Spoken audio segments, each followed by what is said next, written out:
தேவையற்ற முடியை அகற்றி பொலிவான சருமத்தை பெற்றிட V Care advanced laser hair removal. Book your appointment 7075627444. உங்கள் தங்க நகையை அதிக விலைக்கு விற்கவும் மற்றும் அடகில் இருக்கும் தங்க நகையை மீட்டெடுத்து அதிக விலைக்கு விற்கவும் உடனே அணுகவும். Prime gold hub 9840551787.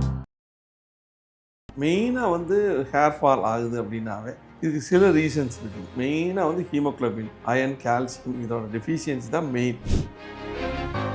மேலே ஒரு ஃபங்கல் ஃபார்ம் ஆகி அந்த பேக்கில் இருக்கிற அந்த ஜெல்லை சாப்பிட ஆரம்பிச்சு ஃபுல் ட்ரை பண்ணிடும். ஸோ ட்ரை ஆச்சுனாவே அந்த ஹேரும் ஃபால் ஆகும், அந்த இடத்துல ஒரு ஃப்ளாக்ஸ் மாதிரி வந்துடும், டெட் செல்ஸ் ஃபார்ம் ஆகும். இதுதான் டேண்ட்ரஃப். இது சிம்பிளாக எல்லாருமே புரிஞ்சுக்கணும்.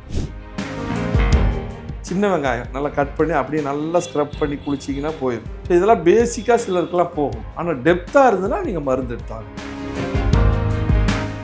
ஸோ வாரத்துக்கு ஒரு நாள் கம்பல்சரி எண்ணெய் தேய்ச்சி குளிக்கணும்.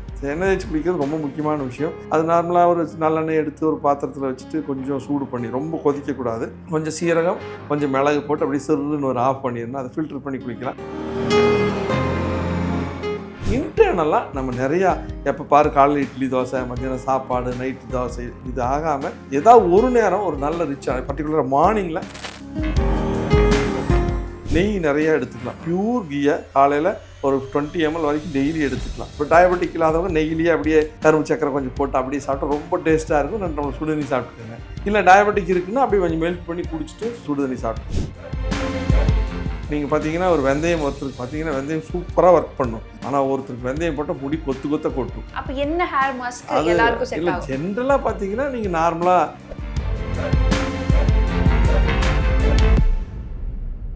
ஹலோ வணக்கம் ஆதன் ஆரோக்கியம் வியூவர்ஸ். நான் உங்கள் அனுக்ஷா சுவாமிநாதன் அண்ட் வெல்கம் டு ஆதன் ஆரோக்கியம் சேனல். நம்மளோட சேனலில் தொடர்ந்து நிறைய ஹெல்த் ரிலேட்டட் வீடியோஸ் போட்டுட்ருக்கோம். அந்த வகையில் இன்றைக்கி நம்ம ஹேர் ப்ராப்ளம்ஸ் இதை பற்றி தான் இந்த வீடியோ ஃபுல்லாக நம்ம பேச போகிறோம். ஹேர் ப்ராப்ளம்ஸ் எப்படி எடுத்துக்கிட்டோன்னா டேண்ட்ரஃப்லேருந்து ஆரம்பிச்சு ஹேர் ஃபால் அப்படின்னு சொல்லிட்டு நிறைய பிரச்சனைகள் இருக்குது. இதெல்லாம் எதனால் வருது? இன்றைக்கி ஒருத்தவங்களுக்கு கம்ப்ளீட் ஹேர் லாஸ் இருந்துச்சு அப்படின்னா அவங்களுக்கு ட்ரீட்மெண்ட் மட்டும் தான் ஒரே சொல்யூஷனாக. இதை பற்றிலாம் இன்றைக்கி நம்ம கூட டிஸ்கஸ் பண்ணுறதுக்கு யார் ஜாயின் பண்ணணும்னா டாக்டர் சரண். அவர்கிட்ட இந்த கொஸ்டின்ஸ்லாம் கேட்டு பதில் தெரிஞ்சுக்கலாம். வாங்க. வணக்கம் சார். வணக்கம். ஸோ இந்த ஹேர் லாஸ் அப்படின்றது ஒருத்தங்க கம்ப்ளீட் ஹேர் லாஸ் இருக்குது அப்படின்னா அவங்களுக்கு ட்ரீட்மெண்ட் மட்டும்தான் ஒரே சொல்யூஷனா சார்? இல்லை, உணவு கூட நல்ல சொல்யூஷன் தான். நீங்கள் செல்ஃப் கேர் அப்படிங்கிற ஒரு விஷயமும் நல்ல சொல்யூஷன் தான். மெயினாக ஹேர் ஃபால் ஆகுது அப்படின்னாவே இதுக்கு சில ரீசன்ஸ் இருக்குது. மெயினாக ஹீமோக்ளோபின், அயன், கால்சியம் இதோட டெஃபிஷியன்சி தான் மெயின். இப்போ காலையில் இட்லி தோசை சாப்பிட்றேன், எதுவுமே செய்கிறதில்ல, இல்லை தாஜிக்கிறேன், எக்ஸசைஸ் பண்ணுறதில்ல, ப்ராப்பர் மல்டிவிட்டமின்ஸ் எதுவுமே எடுத்துக்கிறதில்ல. அப்படிங்கும்போதே கண்டிப்பாக அவங்களுக்கு நீங்கள் கண்ணை மூடி சொல்லிடலாம். சிலர்லாம் பார்த்தாவே இது ஹேர் ஃபால் இருக்கும் அப்படிங்கிறது. சிலருக்கு இதை தூண்டி விடுறதுனால தைராய்டு இஷ்யூஸ் வரும். தைராய்டு இஷ்யூஸ் வந்துச்சுன்னா ஹேர் ஃபால் அதிகமாக இருக்கும். ஸோ இப்போ தைராய்டு இருந்ததுன்னா நம்ம பேசிக்காக இருந்தால் சில உணவு முறைகளை சரி பண்ண முடியும். முடியலையா அடுத்து மருந்துக்கு தான் போகணும். ஸோ ஒவ்வொருக்கும் ஒரு ஸ்டேஜ் இருக்குது. இப்போ 5 இருக்குது டிஹெச்எஸ்னால் ஒரு 6-7 ஆச்சுன்னா தாராளமாக நீங்கள் மருந்து எடுக்க 6 வரைக்கும் மருந்து எடுக்க வேண்டியதில்லை. டயட்லேயே நம்ம அதை கரெக்ட் பண்ண முடியும். அதே மாதிரி தான் ஹேர் ஃபாலும். ஸோ ஹேர் ஃபாலுக்கு என்ன ரீசன்? இப்போ கொஞ்சமாக கால்சியம் அயன் டெஃபிஷியன்சி இருக்குது, அதிகமாக கெமிக்கல் இம்பேக்ட், நம்ம எப்போ பார் ஷாம்பு போட்டு குடிக்கிறோம், அந்த ஸ்கேல்ப் டேமேஜ் ஆகுது அப்படிங்கிற மாதிரி இருந்தால் இது வரும். சிலருக்கு ஃபங்கல் இன்ஃபெக்ஷன் இருக்கும், அதனால் டேண்ட்ரஃப் வர்றதுக்கான வாய்ப்புகள் இருக்குது. ஸோ அதனால இருந்ததுன்னா அதுக்கு என்ன ரூட் காசுன்னு கண்டுபிடிக்கணும்னா இந்த மாதிரி மல்டிவிட்டமின் டெஃபிஷியன்சி, இல்லைன்னா டேண்ட்ரஃப், அது இல்லைன்னா எக்ஸ்டர்னல் ஃபயர். இப்போ நம்ம ஏதாவது ஒரு கெமிக்கல் அதிகமாக யூஸ் பண்ணுறதுனால ஹேர் ஃபால் ஆகும். இல்லை நம்ம ஹீட் ஆன பொருள் அதிகமாக யூஸ் பண்ணி ஹீட்டான ஒரு டெம்பரேச்சர் ஒரு ஏரியாவில் இருக்கும்போதும் ஹேர் ஃபால் ஆகும். ஸோ நான் ஹேர் ப்ராப்ளம்ஸ் இருக்கிறது ஒவ்வொன்றும் லிஸ்ட் பண்ணுறேன். அதோட ரீசன்ஸ் என்ன அப்படின்றது. முதல்ல டேண்ட்ரஃப் அதான் பார்த்தீங்கன்னா நீங்கள் பொதுவாக பகலில் எண்ணெய் வைக்கிறது. 2வது ஆயிலி ஸ்கின்ல நம்ம கரெக்டாக க்ளீன் இல்லாமல் இருக்கிறது. அப்போ என்ன ஆகுன்னா அந்த ஹேரில் உள்ளே போனீங்கன்னா ஒரு பேக் மாதிரி இருக்கும். மேலே ஒரு ஃபங்கல் ஃபார்ம் ஆகி அந்த பேக்கில் இருக்கிற அந்த ஜெல்லை சாப்பிட ஆரம்பிச்சு ஃபுல் ட்ரை பண்ணிடும். ஸோ ட்ரை ஆச்சுனாவே அந்த ஹேரும் ஃபால் ஆகும், அந்த இடத்துல ஒரு ஃப்ளாக்ஸ் மாதிரி வந்துடும், டெட் செல்ஸ் ஃபார்ம் ஆகும். இதுதான் டேண்ட்ரஃப். இது சிம்பிளாக எல்லாருமே புரிஞ்சுக்கணும். ஸோ இது வர்றதுக்கான காரணம் டேண்ட்ரஃப் பொறுத்தளவுக்கு இதை சரி பண்ணால் சரியாயிடும். இதை கரெக்டாக ரீவர்ஸ் பண்ணோம்னா அது சரியாயிடும். ஸோ டேண்ட்ரஃப் அப்படின்னு எடுத்துக்கிட்டோம்னா இன்னைக்கு அதுக்கு ப்ராப்பரான சொல்யூஷன் அப்படின்னா எதை சார் சொல்லுவீங்க? நாங்கள் நேச்சுரல் மெடிசன் தான் சொல்லுவோம். இப்போ சரண்ஸ் ஹாஸ்பிட்டல் பொறுத்தவரை நேச்சுரல் மெடிசன் தான். இப்போ நேச்சுரலாக எடுத்துட்டிங்கனாவே இது சரியாயிடும். இப்போ நம்ம என்ன பண்ணுவோன்னா அதை மறுபடியும் சில ஆயில்ஸ் கொடுத்து அந்த பேகெல்லாம் ரெஜுனேட் பண்ணி ஆன்டி பாக்டீரியல் அது நேச்சுரல் இருக்குது, அதை கொடுக்கும்போது அந்த பாக்டீரியலாக செத்துரும். அதே மாதிரி ஒரு சில மெத்தட் இருக்குது. இப்போ ஹேர் வாஷ் பண்ணும்போது இந்த முள்ளாட்டு இருக்குல்ல அந்த கோம்பு, அந்த மாதிரி வாங்கி நல்லா ஸ்க்ரப் பண்ணி நல்லா க்ளீன் பண்ணி இது பண்ணணும். இப்போ நீங்கள் டேண்ட்ரஃப் இருக்கிறவங்களுக்கு ஒரு சிலருக்கு பார்த்தீங்கன்னா முதுகுலியெல்லாம் டாட்டாக இருக்கும், நெஞ்சு வரைக்கும் டாட்டாக இருக்கும். என்ன காரணம்னு சொல்லுங்கள்? குளிச்சிருவாங்க, குளிச்சதுமே அந்த டேண்ட்ரஃப் சரியாக இது பண்ண மாட்டாங்க. நம்ம குளிக்கும் போது இந்த போர்ஸ் ஓப்பன் ஆயிரும் நம்ம உடம்புல இருக்க. அப்போ நம்ம சீவும் போது அந்த டேண்ட்ரஃப் போய் அங்கங்கே போய் பார்ட்டிக்கலுமோ அது அடுத்த போர்ஸ் க்ளோஸ் ஆகும். அந்த இடத்துல அந்த இடத்துல இன்ஃபெக்ஷன் ஆயிரும். இப்போ நிறைய பேர் பிம்பிள் இருக்கும் இந்த நெஞ்சில் பேக்லாம் பார்த்தீங்கன்னா முதுகில் பிளாக். இது காரணம் டேண்ட்ரஃப் தான். ஃபஸ்ட்டு இப்படி வந்தாவே ஃபஸ்ட்டு டேண்ட்ரஃப் இருக்கான்னு தான் ஃபஸ்ட்டு கொஸ்டினே பண்ணும். ஸோ டேண்ட்ரஃப் கரெக்ட் பண்ணணும்னா நேச்சுரலாக ஸ்க்ரப் பண்ணி நல்லா குளிக்கணும், க்ளீனாக வச்சுக்கணும். நல்லா அதுதான் ரொம்ப இம்பார்ட்டன்ட். நேச்சுரலாக, அதாவது நம்ம உடம்பு என்றைக்குமே இது பார்த்திங்கன்னா ஆல்கலின் கண்டிஷன் இருக்கும், சாரி ஆசிட் கண்டிஷன் இருக்கும். நம்ம ஆசிட் கண்டிஷன் இருக்கிற ஒரு விஷயத்தில் ஆல்கலின் தான் அதிகமாக போடுறோம். ஷாம்பு, சோப்பு எல்லாமே இதுதான். அப்போ ஆல்கலின் போடும்போது என்ன ஆகுன்னா அந்த இடத்துல ட்ரைனஸ் ஃபார்ம் ஆகும்.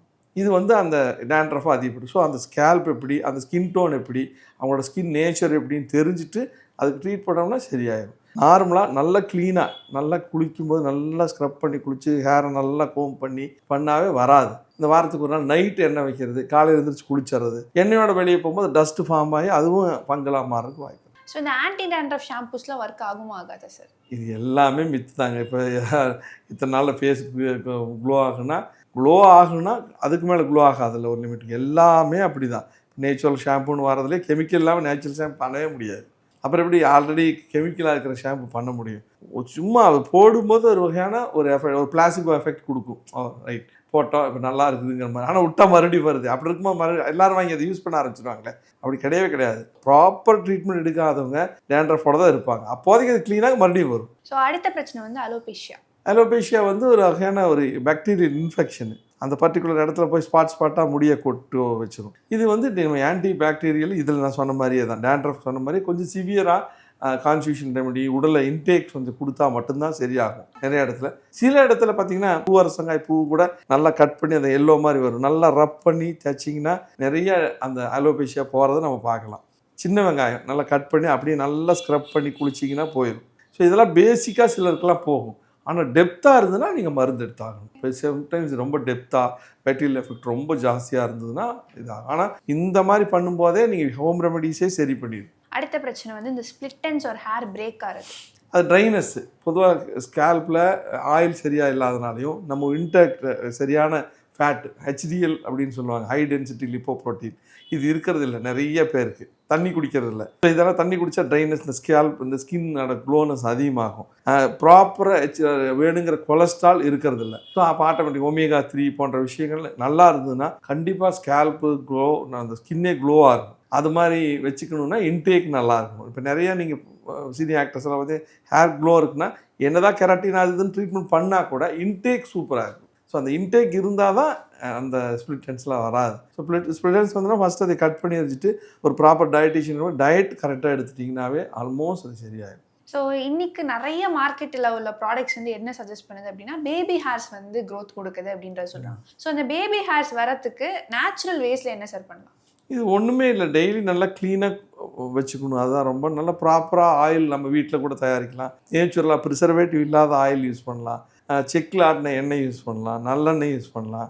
வாரத்துக்கு ஒரு நாள் எண்ணெய் தேய்ச்சி குளிக்கலாம். ரொம்ப ரொம்ப முக்கியமான ஒரு விஷயம். இதெல்லாம் எக்ஸ்டர்னலாக பண்ண வேண்டிய விஷயங்கள். எண்ணெய் தேய்ச்சி ஏன் குளிக்கணும், நம்ம எதுக்கு அப்படி குளிக்கணும் அப்படின்னு ஃபாரினெல்லாம் குளிக்கிறாங்கன்னா அவனோட டெம்பரேச்சர் வேறு.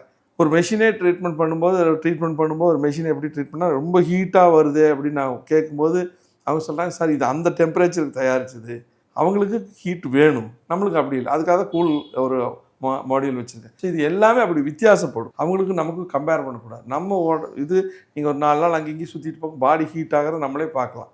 ஸோ வாரத்துக்கு ஒரு நாள் கம்பல்சரி எண்ணெய் தேய்ச்சி குளிக்கணும். எண்ணெய் தேய்ச்சி குளிக்கிறது ரொம்ப முக்கியமான விஷயம். அது நார்மலாக ஒரு நல்லெண்ணெய் எடுத்து ஒரு பாத்திரத்தில் வச்சுட்டு கொஞ்சம் சூடு பண்ணி, ரொம்ப கொதிக்கக்கூடாது, கொஞ்சம் சீரகம் கொஞ்சம் மிளகு போட்டு அப்படியே சிறுன்னு ஒரு ஆஃப் பண்ணிடணும். அதை ஃபில்டர் பண்ணி குளிக்கலாம். உடம்புல ஒரு சமயம் ஸ்கின் அதை இஷ்யூ இருந்ததுன்னா ஒரு 2 கைப்பிடி குப்பைமேனி இலையும் அதை சேர்த்து போட்டிங்கன்னா அப்படியே சரன்னு வெடிச்சு வரும். அப்படியே ஃபில்டர் பண்ணி அந்த எண்ணெயை வச்சுக்கலாம். எக்ஸலண்ட்டான எண்ணெய். அது டேண்ட்ரஃப் வராமல் தடுத்துக்கும், ஸ்கின்னு நல்லாயிருக்கும், ரொம்ப குளிர்ச்சியாகும் பாடி. இதை வாரத்துக்கு ஒரு நல்லா உடம்புக்கு தேய்ச்சிட்டு நல்லா ஒரு 1/2 மணி நேரம் கழிச்சு குளிச்சிடணும். இது ஒரு ப்ராக்டிஸாக பண்ணிங்கன்னா ரொம்ப ரொம்ப அதில் நிறைய ஹேர் ஃபால்ஸை கண்ட்ரோல் பண்ண முடியும். இதுவாக இன்டர்னலாக நம்ம நிறையா எப்போ பாரு காலையில் இட்லி தோசை, மத்தியானம் சாப்பாடு, நைட்டு தோசை, இது ஆகாமல் ஏதாவது ஒரு நேரம் ஒரு நல்ல ரிச்சான, பர்டிகுலராக மார்னிங்கில் நல்ல ரிச்சான பொருள், நெய் நிறையா எடுத்துக்கலாம். பியூர் கீயை காலையில் ஒரு 20 ml வரைக்கும் டெய்லி எடுத்துக்கலாம். இப்போ டயபெட்டிக் இல்லாதவங்க நெய்யிலேயே அப்படியே கரும்பு சக்கரை கொஞ்சம் போட்டு அப்படியே சாப்பிட்டா ரொம்ப டேஸ்ட்டாக இருக்கும். 2 டம்ளர் சுடுதண்ணி சாப்பிட்டுக்கோங்க.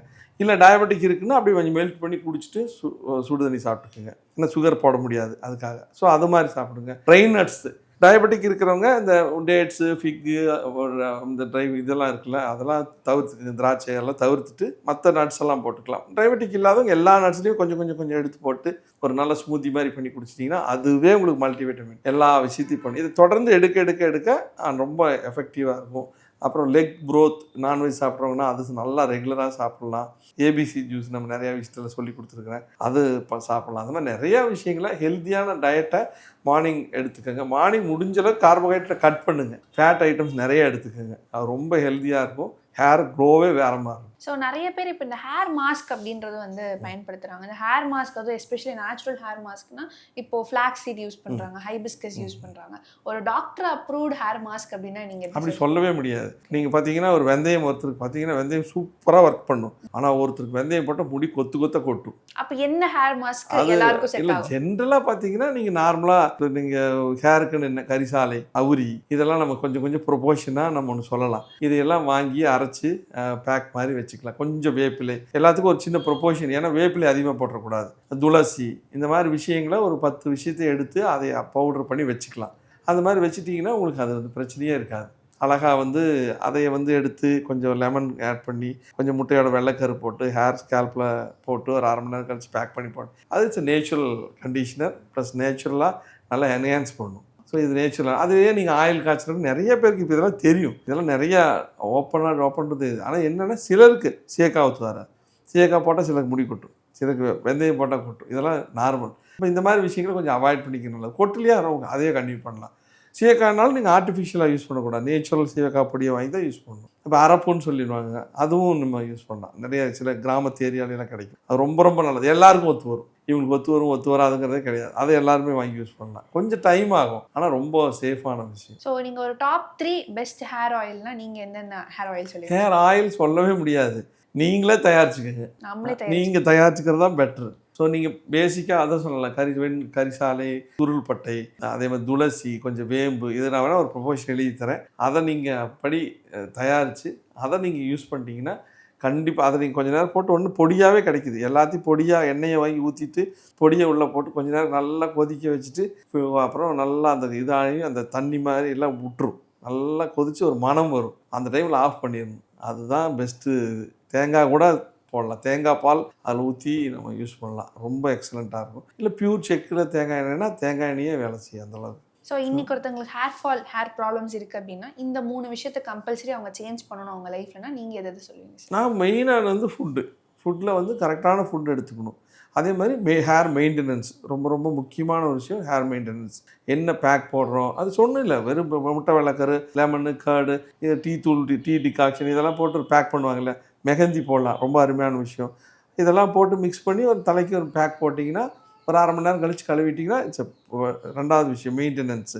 3வது விஷயம் என்ன குளிக்கிறீங்க. அந்த வாரத்துக்கு ஒரு நாள் எண்ணெய் தேய்ச்சி குளிக்கிறது. இந்த பாடி டெம்பரேச்சர் கரெக்டாகிடும், மல்டிவிட்டமின் கரெக்டாக இருக்கும், எக்ஸ்டர்னலாக உங்களுக்கு எல்லாமே நல்லாயிருக்கும். ஸோ இது 3 சேரும்போது கண்டிப்பாக உங்களுக்கு ஹேர் க்ரோத்தில் பிரச்சனையே வராது. ஹேரில் சம்மந்தப்பட்ட ப்ராப்ளம் வரவே வராது. So thank you so much sir. இவ்வளோ டீட்டெயில்டாக ஒரு எக்ஸ்ப்ளனேஷன் கொடுத்ததுக்கு. மீண்டும் வேறு ஒரு டாப்பிக்கோட சந்திக்கலாம். நன்றி.